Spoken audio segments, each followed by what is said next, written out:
And now it's my tremendous honor to introduce this year's commencement speaker, although it's very likely that he needs absolutely no introduction at all.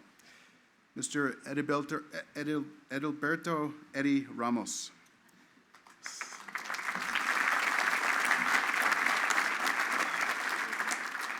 I actually practiced that a couple times. When Eddie Ramos and his wife Faye came to New Hampshire in 1967, his teaching career was already well underway. Eddie moved to the United States after teaching at La Salette High School and college in the Philippines. He came to Enfield to teach at a high school then located at the La Salette Seminary. When that school closed in 1974, Cardigan made one of the best decisions in our history when we welcomed Eddie and Faye to the Point. As a forward-thinking math teacher, Eddie was quickly indispensable. He nurtured our fledgling math club into a fiercely competitive force and soon became a very young department chair who would consistently pioneer curricula. He also had a hand in jump-starting Cardigan's tentative first steps into the computer age. Eddie not only researched the hardware, software, and teaching materials needed for our students, he also trained and supported faculty members so they too could plunge fearlessly into the information age. Some here have been lucky enough to witness the Eddie Ramos and Wim Hart magic, perhaps while bowling or playing tennis with that dynamic duo. Did you also know that Eddie once coached a two-member biathlon team? Or did you know that he and Faye were the first to welcome a young Dave McCusker to campus in the fall of 1978? Perhaps that first warm welcome was what led Mr. McCusker to return as head of school some 30 years later. The warmth and care that Eddie Ramos has poured into this community is hard to describe and will be impossible to repay. Nevertheless, we are delighted to have faculty member, Cardigan parent, and honorary alumnus Eddie Ramos here to share his wisdom with us today as he marks 50 years of service to Cardigan Mountain School.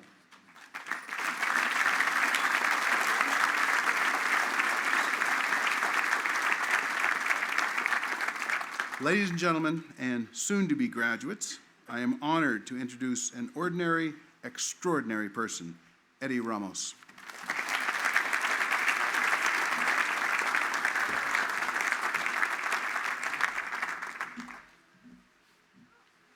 Good morning, everyone. Thank you, Mr. Day, for that very kind introduction. Dear graduates, parents, and family members of the graduating class, distinguished guests, my dear friends. My two sons are in the media business. Hence, I solicited their suggestion for a commencement address. This was their unanimous professional advice, and I quote, "You are addressing young Generation Z, Dad, so keep it very, very short."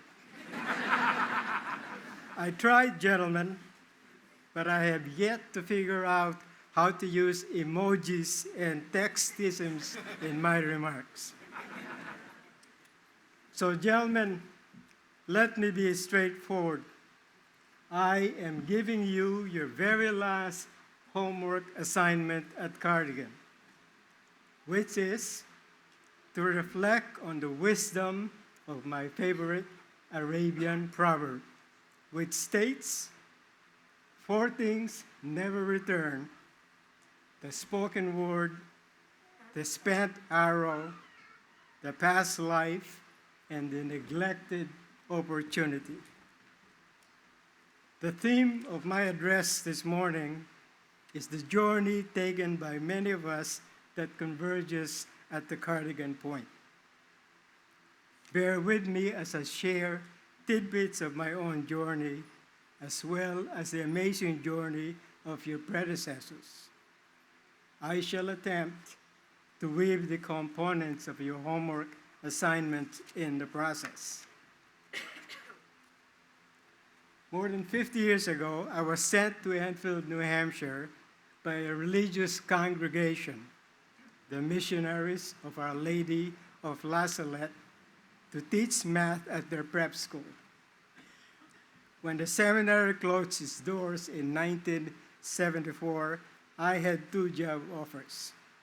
One, a teaching job at the Unified School District in California.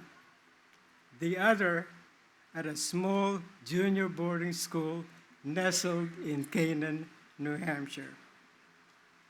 The choice couldn't be more stark. I chose granite over gold and never regretted that decision.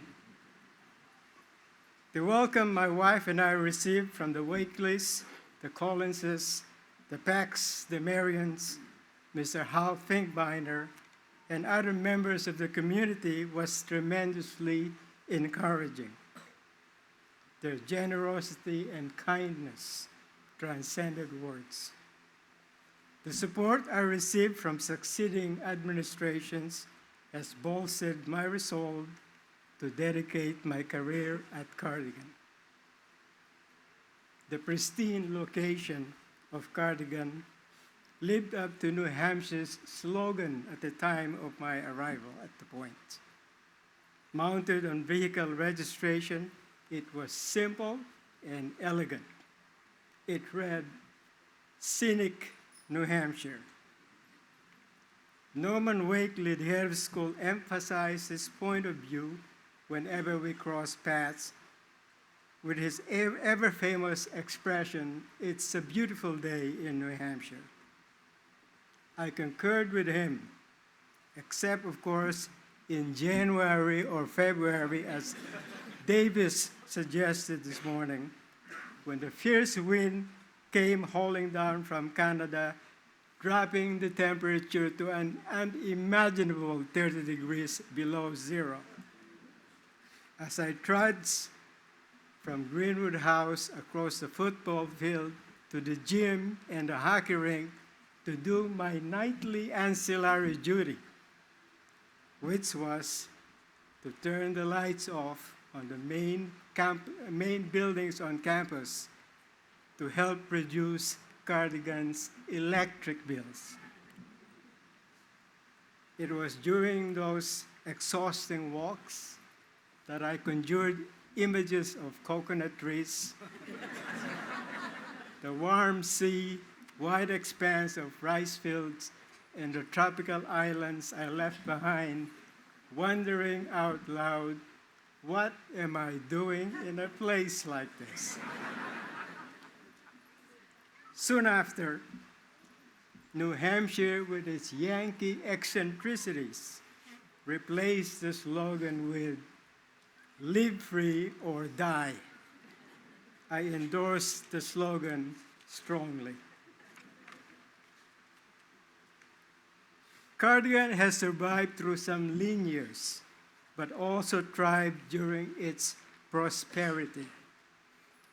Through thick and thin, the school never wavered in instilling to the boys its core values: mutual respect, kindness, compassion are encouraged at the opening day of school and throughout the year. From the dormitory to the classroom to the playing field, this advice to students has become a mantra. If you don't have anything nice to say or to do to someone, then don't say it, don't do it. This, I believe, is an essence of the first two components that never return, as mentioned in the Arabian proverb, the spoken word and the spent arrow. Hurtful words and hostile actions are demeaning and unretractable.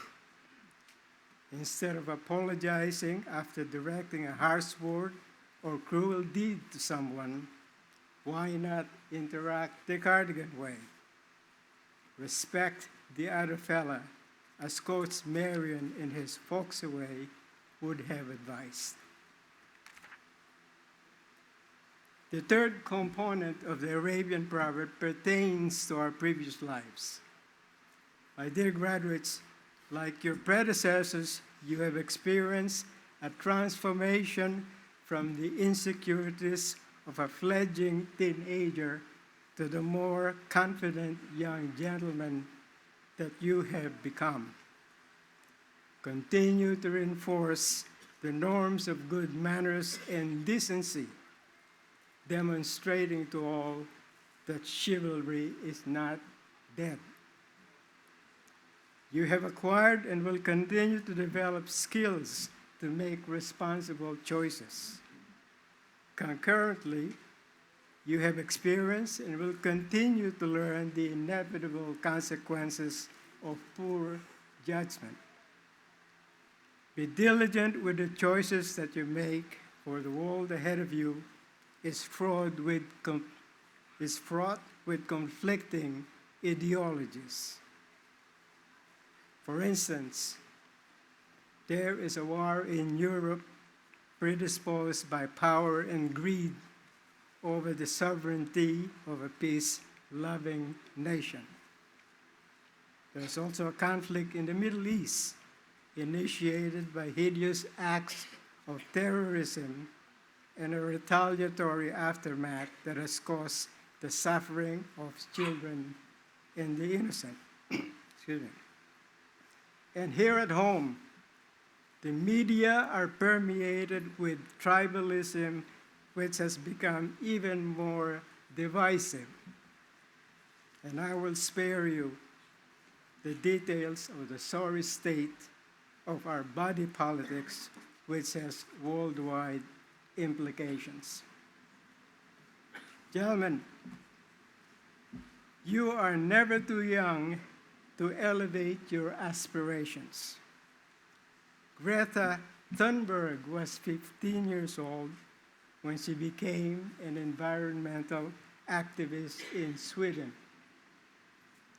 Malala Yousafzai was 17 when she received a Nobel Peace Prize for her educational activism in Pakistan.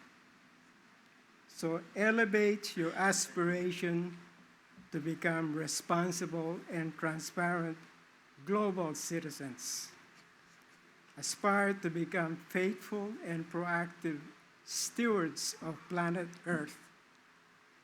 Aspire to become proponents of justice and equality. Aspire to become staunch guardrails of freedom and democracy. In fulfilling these lofty aspirations, stay grounded in Cardigan's core values of respect, compassion, integrity, and courage. Be steadfast in upholding your ethical and moral compass. Embrace technology and the power of social media, but be vigilant with false information as well as the abortive capabilities of artificial intelligence. Many have taken the journey which leads to this undeniably premier junior boarding school in the country. Time constraints prevent me from sharing so many incredible cyclic journeys.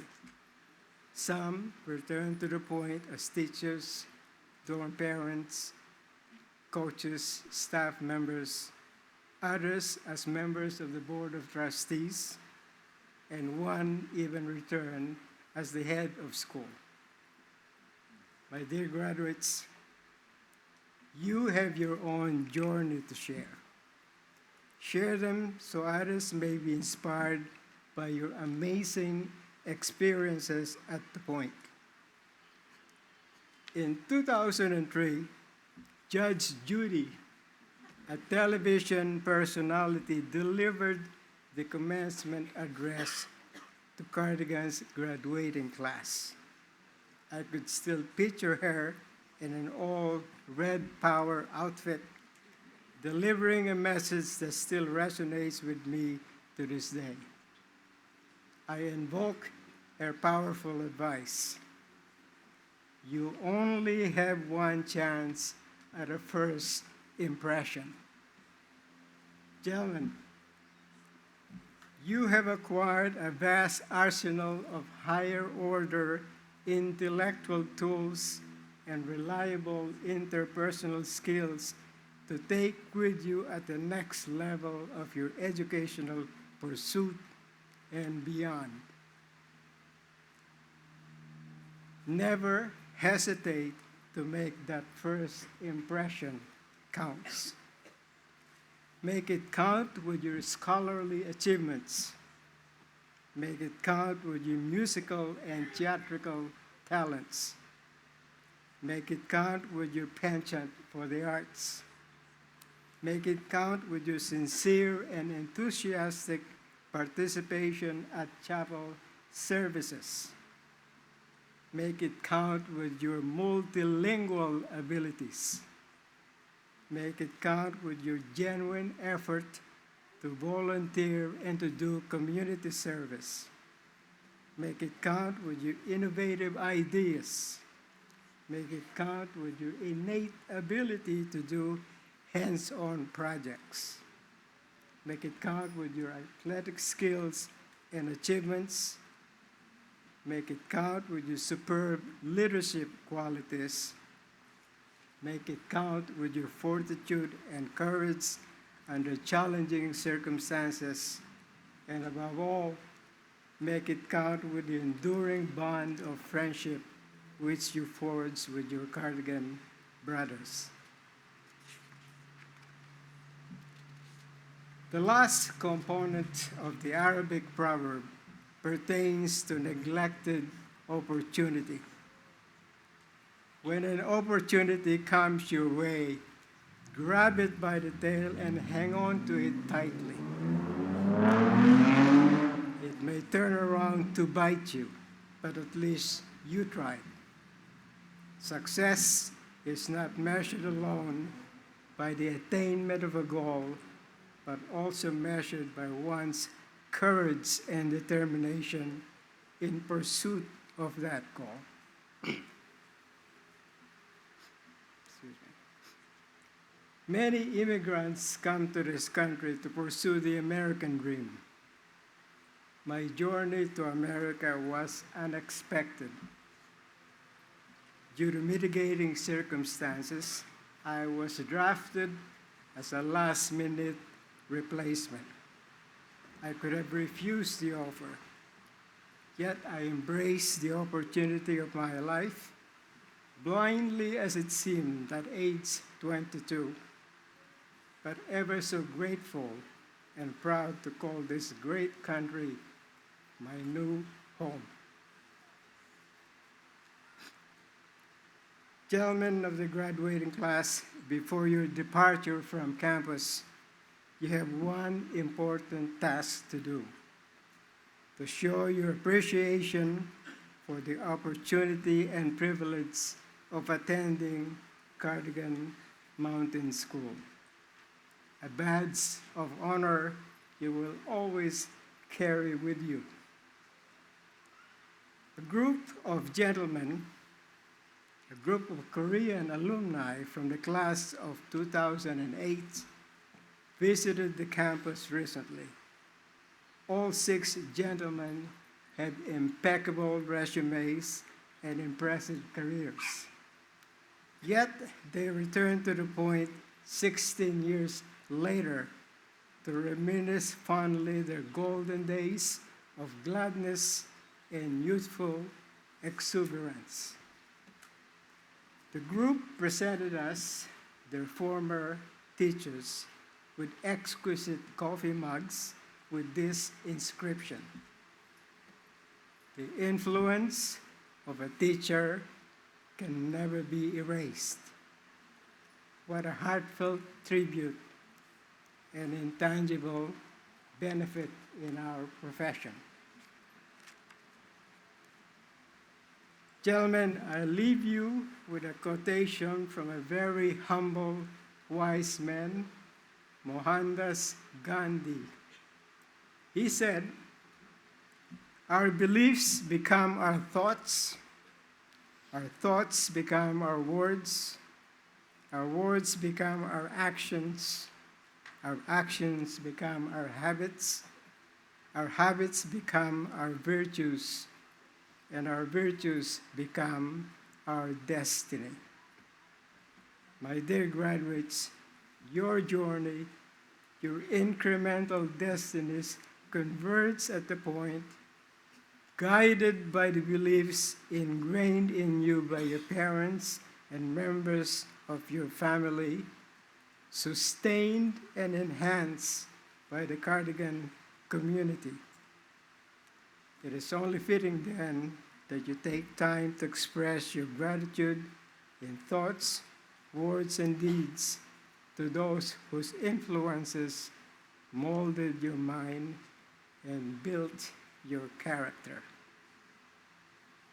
In my native tongue, maraming salamat po at mabuhay.